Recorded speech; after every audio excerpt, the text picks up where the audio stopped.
சைவ விருந்து சேனலுக்கு உங்களை அன்புடன் வரவேற்கிறோம். என்னங்க தீபாவளிக்கு பலகாரம்லாம் பண்ணிட்டு இருப்பீங்கன்னு நினைக்கிறோம். நம்ம சேனலில் இன்னைக்கு செய்ய போகிறது மிக்சர் எப்படி செய்யறதுன்னு பார்க்கறதுக்கு முன்னாடி இதுவரையிலும் நம்ம சேனலை சப்ஸ்கிரைப் பண்ணலன்னா சப்ஸ்கிரைப் பண்ணிடுங்க. பக்கத்தில் தெரிகிற பெல் ஐக்கானையும் ப்ரெஸ் பண்ணுங்க. அப்போ தான் தினந்தோறும் நம்ம சேனலில் வர்ற வீடியோவை நீங்கள் மிஸ் பண்ணாமல் பார்க்கலாம். சைவ விருந்து சேனலில் இன்னைக்கு தீபாவளி ரெசிபியா மிக்சர் எப்படி போடுறதுன்னு இப்போ பார்க்க போகிறோம். அரைப்படி வெறும் கடல மாவு எடுத்து அப்பள சோடா இவ்வளவு போட்டிருக்கேன். அரை உப்பு போட்டிருக்கேன். 1 ஸ்பூன் அரிசி மாவு இதை போட்டு நல்லா இந்த லெவலில் கரைச்சி வச்சிருக்கேன். இது மணிகாராமந்திக்கு மிக்சருக்கு போடுறதுக்கு மணிகாராமந்தி செய்யறதுக்கு. இது 1/2 லிட்டர் கடலை மாவு, 1/2 லிட்டர் அரிசி மாவு. அரிசி மாவு 1/2 லிட்டர் கொஞ்சம் குறைச்சலா கூட இருக்கும். கடலை மாவு தான் நிறைய போட்டுக்கணும், அரிசி மாவு கொஞ்சம் குறைச்சலா போட்டிருக்கேன். பெருங்காயம், உப்பு ஊற வச்சிருக்கேன். அந்த ஊற வச்ச உப்புல போட்டுக்கிறேன்.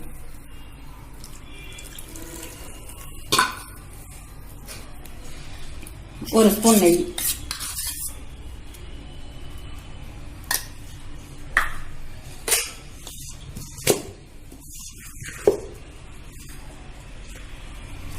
பாக்கி பச்சை தண்ணியெல்லாம் ஊற்றி பிசைஞ்சிக்கணும்.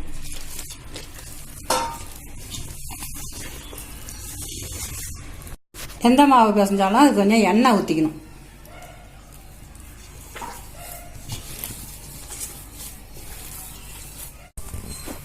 ஃபர்ஸ்ட் எண்ணெயில ஏற்கனவே நம்ம என்ன பலாரம் பண்ணியிருந்தோமோ அந்த பலாரம் பண்ணிட்டு இன்னொரு பலாரம் பண்ணும்போது அந்த எண்ணெயை எடுத்து பொறுமையா ஒருத்தவங்களை பிடிச்சிக்க சொல்லிட்டு வடிகட்டிட்டு அதுக்கப்புறம் திரும்ப அந்த எண்ணெயை வைக்கணும். அப்படி இல்லைன்னு சொன்னா அந்த எண்ணெயோட கசடு கருத்து போய் இப்ப செய்யற பலாரத்துல வந்துடும். அது மாதிரி வடிகட்டி வச்சிருக்கேன். மிக்சருக்கு முன்னாடி மணிகாராமந்தி செய்யறோம். காராமந்தி கட்டையில மாவு கரைச்சி வச்சிருக்க மாவை ஊத்திட்டு கையால் அப்படியே மேல அப்படியே தட்டி விட்டோம்னாக்கா அப்படியே மணிமணியா எண்ணெயில விழும்.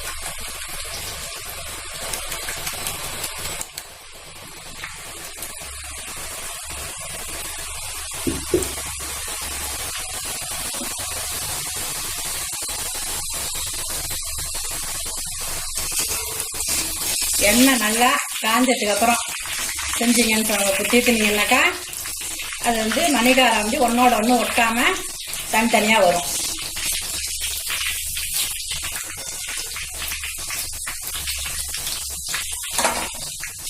இந்த மணிகாராமந்தி எப்படி வெந்துருச்சுன்னு பார்க்கணும்னு சொன்னாக்கா எடுத்து கையில சுட்டுக்காம இப்படி எடுத்து இப்படி அழுத்துனீங்கன்னா இப்ப உடையும்.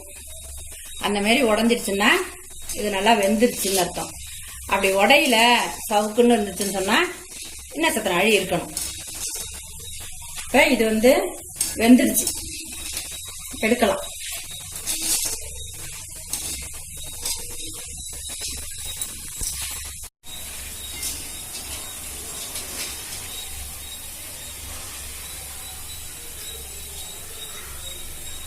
வடாரியால் எடுக்கிறதுனால நாழி ஆயிடும். இந்த மாதிரி கரண்டி வாங்கி வச்சுட்டீங்கன்னு சொன்னா எடுக்கிறதுக்கு வசதியா இருக்கும். எண்ணெய் சட்டி பலகாரம்லாம்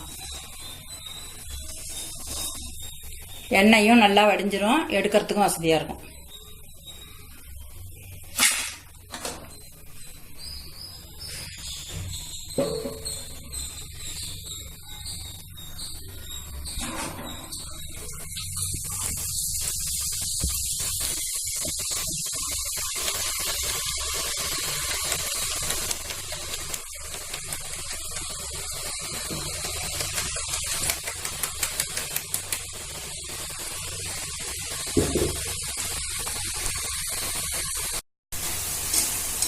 இது எண்ணெய் நல்லா காஞ்சிருந்தாதான் இந்த மணிகாராமந்தி நல்லா தனித்தனியா வரும். மாவும் அரிசி மாவும் நிறைய போட்டக்கூடாது. வெறும் கடல மாவுல 1 ஸ்பூன் தான் போடணும். அரைப்படி மாவுக்கு 1 ஸ்பூன் தான் அரிசி மாவு போடணும். அதுக்கு மேலே போடக்கூடாது. 1/4 சிட்டிகை அப்பள சோடாப்பு போட்டுக்கணும். ரொம்ப தண்ணியாக கரைச்சிக்கிட்டிங்கனாலும் வால் வாலாக இருக்கும்.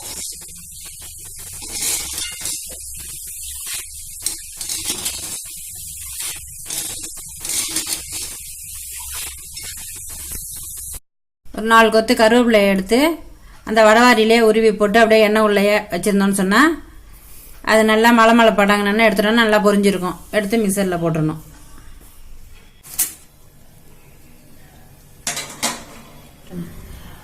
மிக்சருக்கு தேவையான மணிகாராமந்தி செஞ்சாச்சு. கருவேப்பிலை கொஞ்சோண்டு வறுத்து போட்டிருக்கோம். அடுத்தது ஓமப்பொடி பொழிகிறோம். ஓமப்பொடி அச்சில் ஓமப்பொடி பொழிகிறோம்.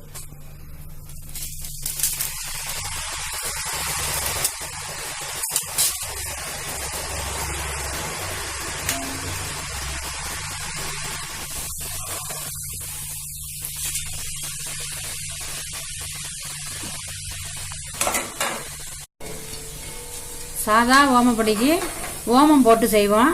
மிக்சருக்கு போடுற ஓமப்பொடிக்கு ஓமம்லாம் போடுறதில்ல.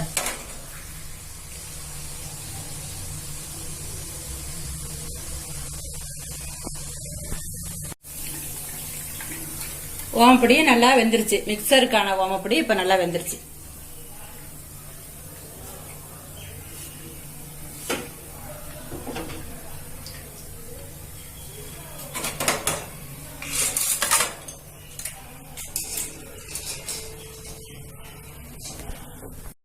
மிளகாய்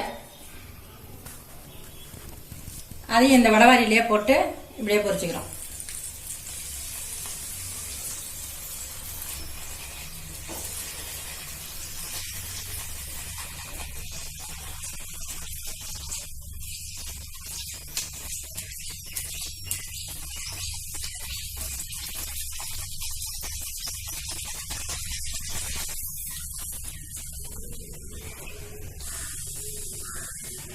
இதிலே போடுறோம்.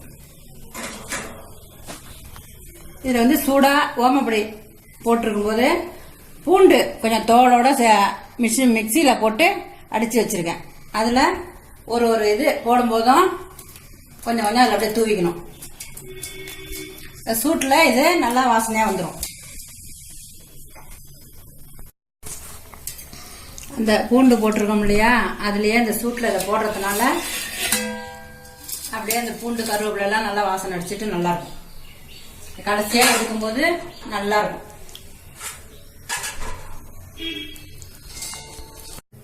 மிக்சருக்கு தேவையான ஓமப்பொடியும் போட்டாச்சு, பூண்டு நசுக்கி போட்டாச்சு, கருவேப்பிலை கொஞ்சமா போட்டிருக்கானே, இன்னும் கொஞ்சம் போடணும்.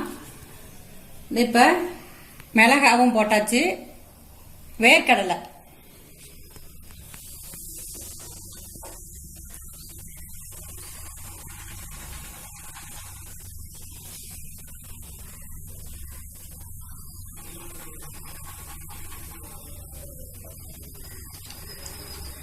எண்ணெயில் போட்டு வறுத்தீங்கன்னா எண்ணெய் ஃபுல்லாக போயிடும்.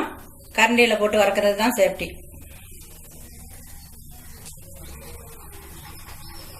தோலோட வறுத்துங்க. வறுபட்டு போச்சு.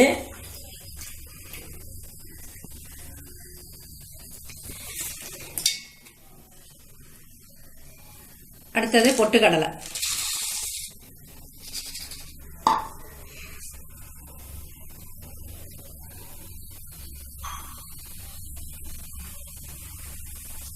இதில் வந்து இன்னும் மிக்சருக்கு இந்த பொட்டுக்கடலை எண்ணெயில் பிஸ்கட் போடலாம், ஜீரக மிட்டாய் போடலாம்,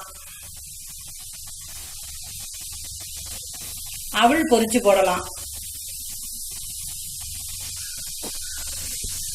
பொட்டுக்கடலை பொரிஞ்சிருச்சு.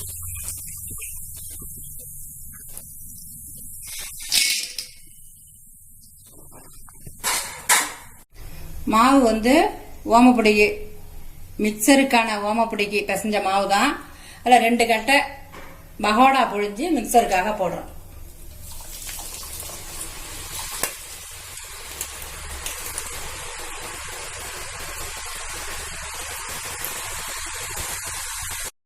இந்த இந்த பதத்தில் திருப்பிக்கணும்.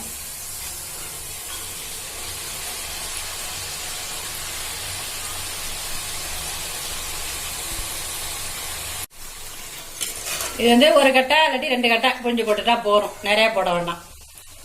முடிஞ்சா கட்டையில வச்சு கூட தீத்தலாம். இப்ப கேஸ்ல வச்சுட்டு தீத்த முடியாதுன்னு சொல்லிட்டு நான் புழிஞ்சு போடுறேன்.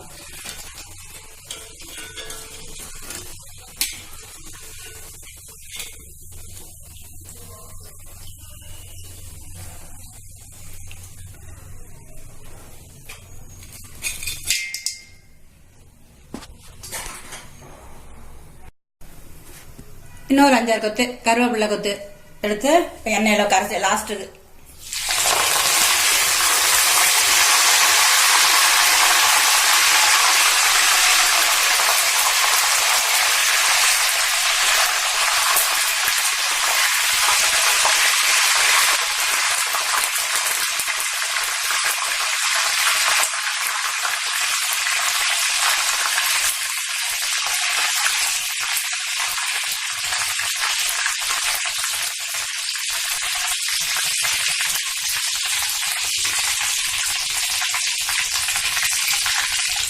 மலை படங்குன்னு எடுத்து போட்டுடலாம்.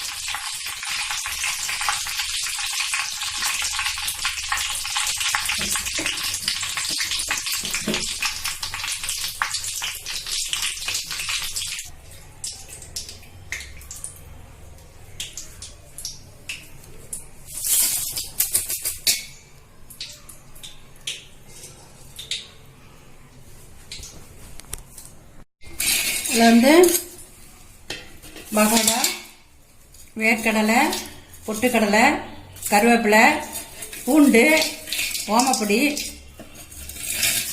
மணிக்காராமந்தி, 4 மிளகாய் எல்லாம் போட்டிருக்கோம். மிளகாய் உரப்பு வேணும்னாக்கா மிளகாயில் கொஞ்சம் உப்பை வச்சு பொடி பண்ணி அதில் சேர்த்துக்கலாம். அப்படி இல்லைன்னா அந்த மிளகாய் அப்படியே கிடக்கலாம்.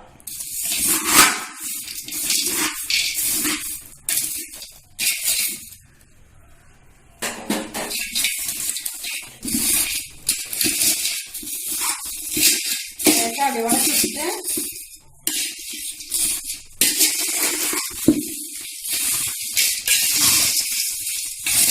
போறோம். இதுல வந்து ஜீரக மிட்டாய், முந்திரி, பிஸ்கட், அதெல்லாம் மைதாவால செஞ்ச பிஸ்கட்டும் நம்ம போட்டுக்கலாம்.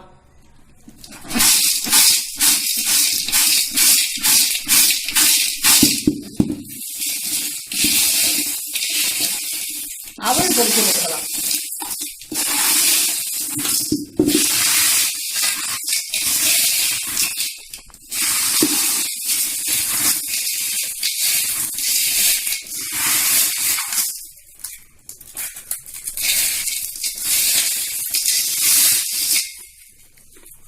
மொறுமொறுப்பான கரகரப்பான சுவையான மிக்சர் ரெடி.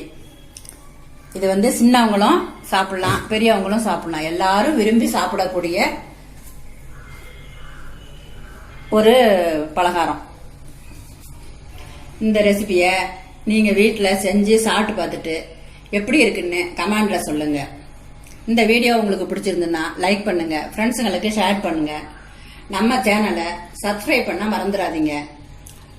பக்கத்தில் தெரிகிற பெல் ஐக்கானையும் ப்ரெஸ் பண்ணுங்க. அப்பதான் தினந்தோறும் நம்ம சேனல் வீடியோவை நீங்க மிஸ் பண்ணாம பார்க்கலாம். நன்றி, வணக்கம்.